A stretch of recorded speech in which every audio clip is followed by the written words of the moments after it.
Hi friends, welcome back to Happy Home. Thursday morning காலையில நேரமே வந்து சிக்கன் க்ளீன் பண்ணி கொடுத்துட்டாங்க.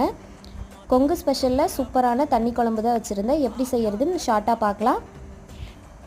சின்ன வெங்காயம், தக்காளி, மல்லி, மிளகு, ஜீரகம்லாம் கொஞ்சம் கொஞ்சமா சேர்த்து நல்லா வதக்கிட்டு அது கூட வீட்ல அரைச்ச கறி மசால் தூள் வந்து சேர்த்து இதை வந்து ஒரு தனியா பேஸ்டா அரைச்சு வச்சுக்கலாம்.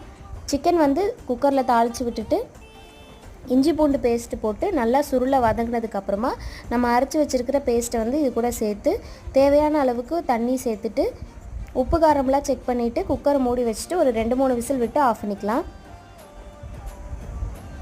இதில் இருக்கிற கறியை வந்து தனியாக எடுத்துட்டு அதையே வந்து ஃப்ரை பண்ணிக்குவோம். நம்ம ஊருக்கு வந்துட்டு நாட்டுக்கோழி குழம்பு சாப்பிடாம திரும்ப எப்படி போகிறது? அதனால் சூப்பராக திருப்தியாக சாப்பிட்டு அப்புறம் வழக்கம் போல் கொஞ்சம் வெளியில் போகிற வேலையெல்லாம் இருந்துச்சு, அதெல்லாம் பார்க்க ஸ்டார்ட் பண்ணியாச்சு. இன்னொரு மினி vlogல பார்க்கலாம். தேங்க்யூ ஃபார் வாட்சிங்.